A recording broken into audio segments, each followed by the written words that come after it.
Tea Supreme.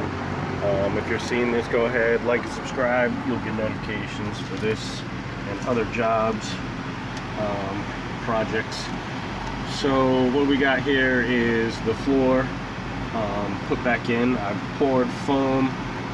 What I did is lift this up actually and pour foam underneath a little bit to bond it to the foam that was there, and then press it down and actually lay it on top of this. And held it down, and then went around the edges and poured a little at a time, so the stuff's not expanding too crazy. Basically getting everything level, you know what I mean, or more or less level. And I've got this one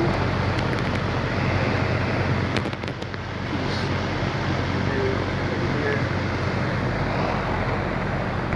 I gotta go get more foam. So whatever, that is what it is.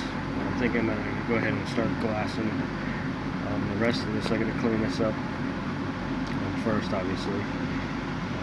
All this, I was going to say residue, but it's hardly residue. It comes up pretty easy. So I'll clean this all up with a chisel or grinder real quick and just start laying some sheets in. But this is where it's at for now. It's, I think, 5:30, so I think, I don't know, I've gone through about 3 t-shirts today, working on this. I've about had it. But, I don't know, let's see.